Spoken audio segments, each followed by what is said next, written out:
La odontología y la fonoestomatología. Somos parte de un grupo de investigación y tratamiento que hace ya varios años que estamos trabajando en la ciudad de Córdoba y que vamos con el tiempo sumando voluntades y adhiriendo no solo colegas referidos a la odontología, sino de otras especialidades, como es el caso de la licenciada Marina Rodríguez, que me acompaña.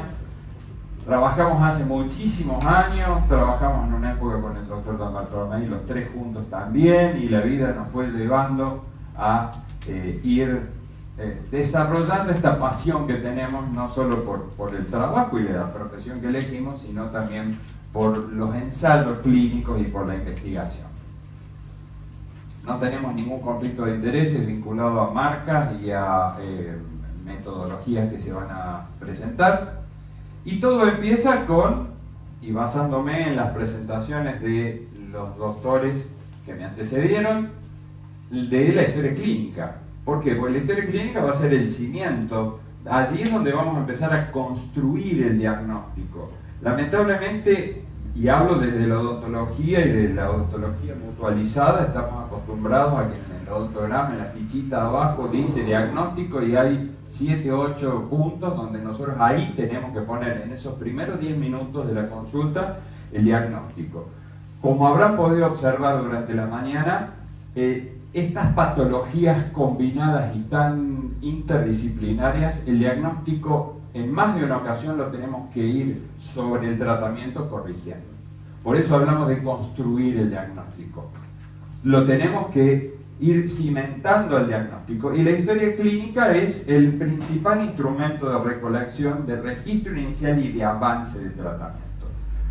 Todo empieza en la sala de espera, antes de que tomemos el contacto directo con el paciente en la entrevista. Le damos una serie de preguntas, de cuestionarios, de esquemas, de opciones para que el paciente ya vaya haciéndose a la idea de que nos tiene que dar una línea de tiempo. ¿Qué evolución tuvieron esta patología, estos síntomas de interés fundamentalmente odontológico? En líneas generales, ya los doctores lo han desarrollado: ronquido, sueño inquieto, somnolencia diurna y cefaleas de despertar. Desde el punto de vista y estrictamente odontológico, vamos a encontrar en nuestros pacientes apretamiento muscular, bruxismo, compresión articular y normalmente retroposición mandibular. Porque hay una asociación muy íntima entre el bruxismo del sueño y el síndrome de apneas e hipopneas obstructivas del sueño. Se retroalimentan, se complementan.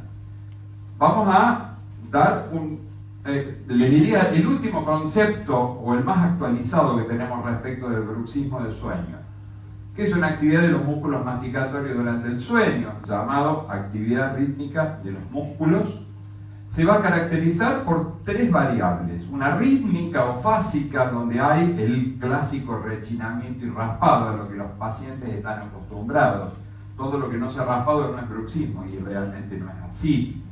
La no rítmica o tónica, que está relacionada solo con el apretamiento, o también el viejo llamado bruxismo céntrico. Y hay una tercera variable descubierta, tercera variable y segunda no rítmica, donde no hay contacto dental. Entonces, ¿existe el bruxismo sin contacto dental? Por supuesto, y es una de las variables tónicas.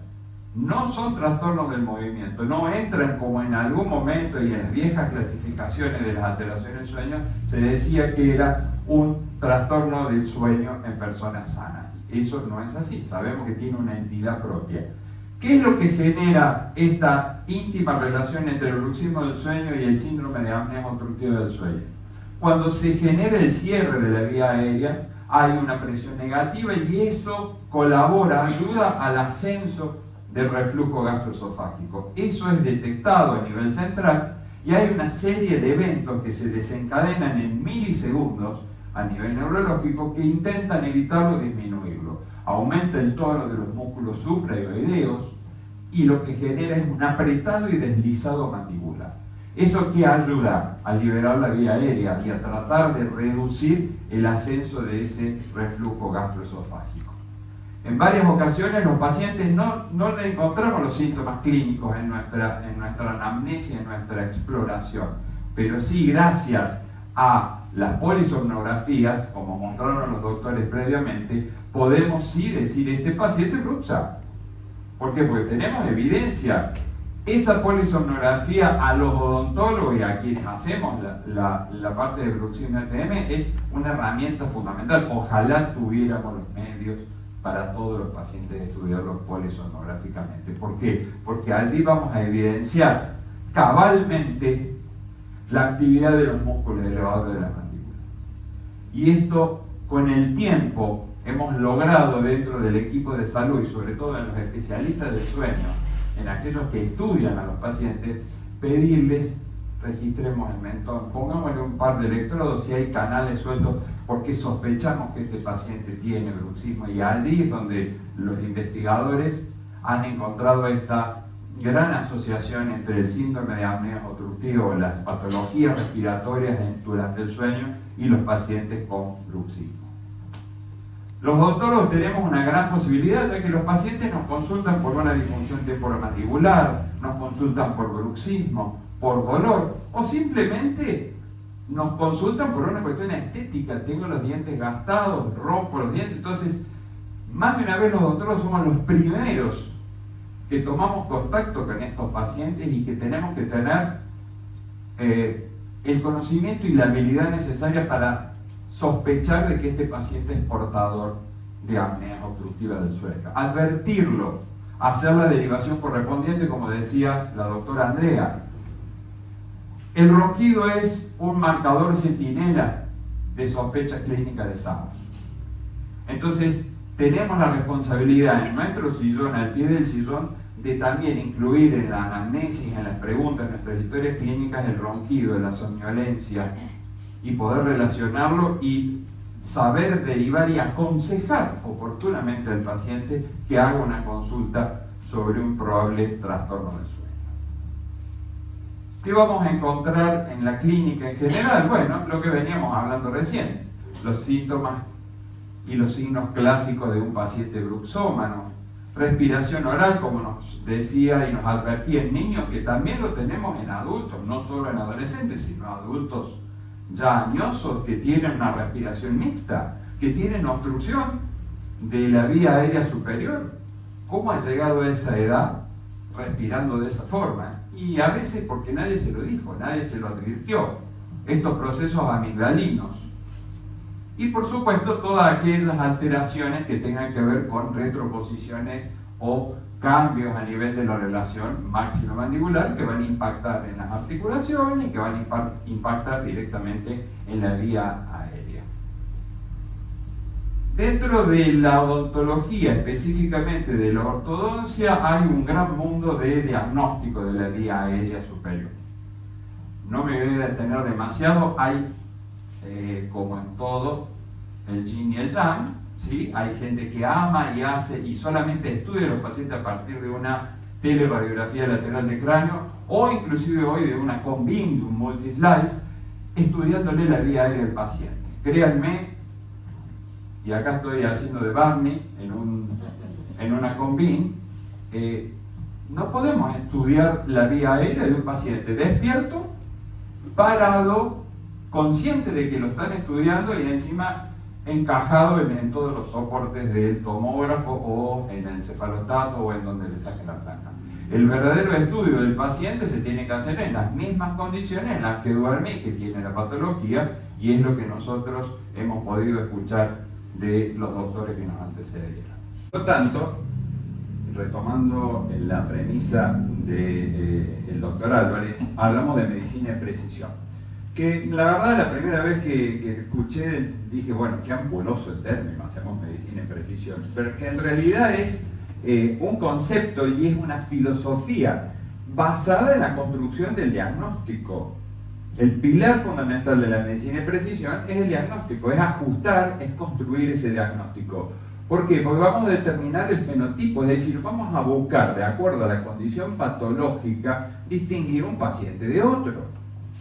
Y de allí que estas recetas y estas clasificaciones hacen agua o fracasan cuando nosotros pretendemos aplicarla a todos los pacientes, ya sea por los síntomas, ya sea por la respuesta del tratamiento, como nosotros le planteamos en esta disciplina. Vamos a hacer un dispositivo de avance mandibular y vamos a hacer un ensayo clínico. Esto no es un tratamiento acabado. Y usted viene derivado del especialista del sueño para hacer una alternativa terapéutica. Que si no avanzamos con la terapia miofuncional, es decir, con la rehabilitación funcional y por otro lado con el avance mandibular, no vamos a lograr resultados. Por lo tanto, lo que nosotros necesitamos es ajustar esta construcción del diagnóstico, que no se base solamente en una score, en una estadística donde decimos menos de 5, más de 10 o más de 15 eventos por hora, sino también tenemos que personalizar y poder sopesar las distintas características, como bien nos mostró el doctor, respecto de determinar el fenotipo. ¿Nos ayuda la tecnología a diagnosticar? Sí. ¿Es la tecnología la que va a decidir lo que nosotros veamos dentro de los protocolos de diagnóstico tecnológico? No, la decisión es nuestra. Y eso se va a basar en la experiencia adquirida en estos ensayos clínicos terapéuticos. Bien, hablemos de tratamientos en adultos. Tenemos el tratamiento médico a partir del diagnóstico y a partir del gold standard. El gold standard de tratamiento, es decir, el que más certeza, seguridad y eficiencia nos da, es el CPAP. ¿Sí? Porque es un dispositivo que le va a proporcionar activamente el aire al paciente cuando lo necesite, cuando esté en una apnea. Muy diferente del tratamiento que nosotros vamos a proponer, que es un tratamiento pasivo, donde el paciente tiene que hacer el efecto respiratorio. Nosotros mejoraremos la situación funcional a través de la terapia y la situación maxilomandibular y hasta inclusive de la parte superior de la faringe con el dispositivo. Pero hoy por hoy sigue siendo el tratamiento por elección el CPAP. Nosotros somos una alternativa.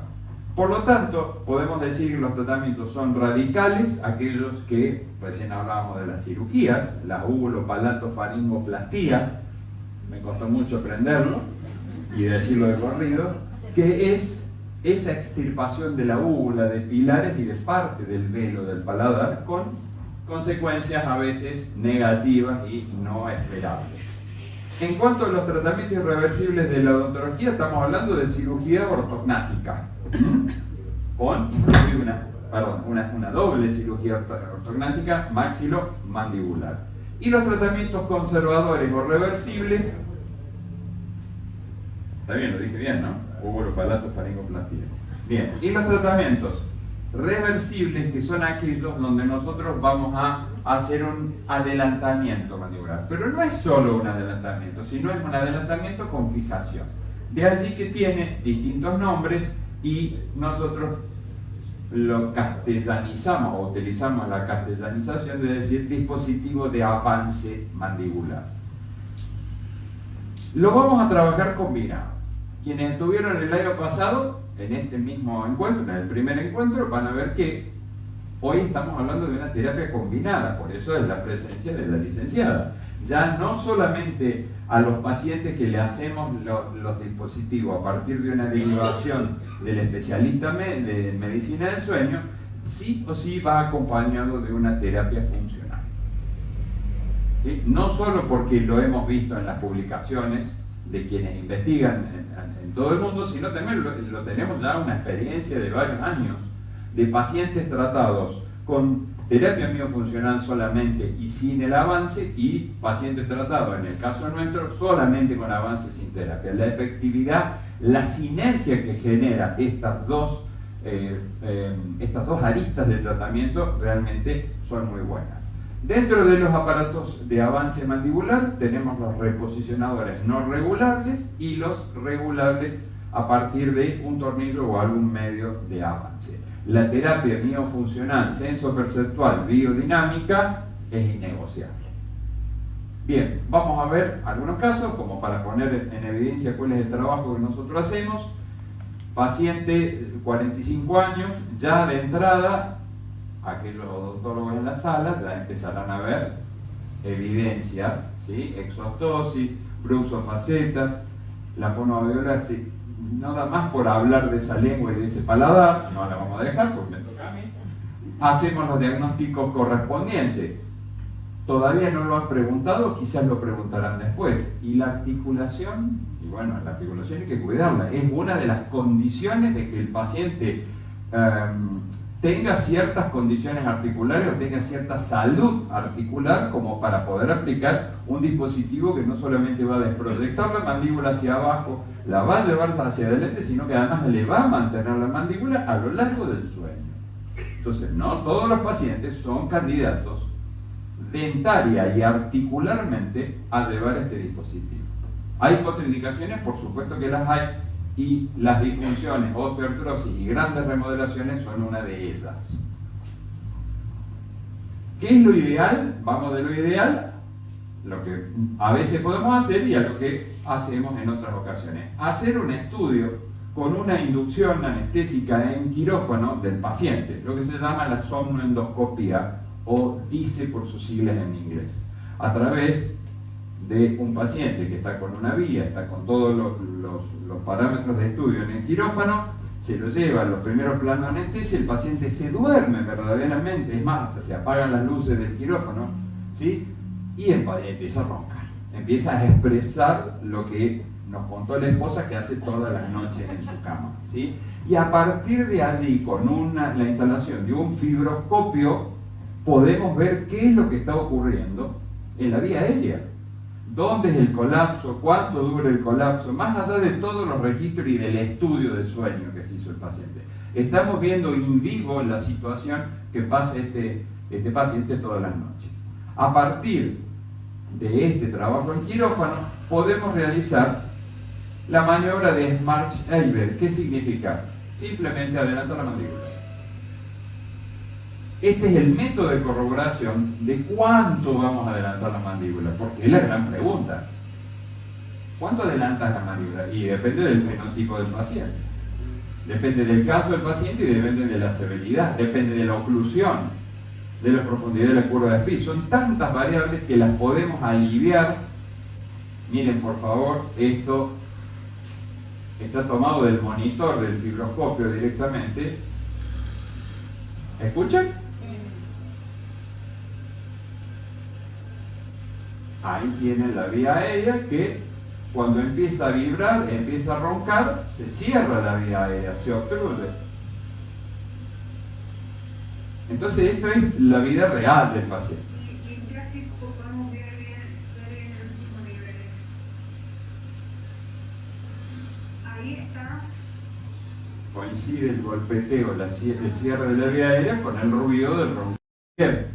Entonces, ¿qué es lo que hacemos? Hacemos la maniobra de adelantamiento. Mientras estamos avanzando en la mandíbula, vemos qué es lo que ocurre en ese mismo momento en la vía aérea.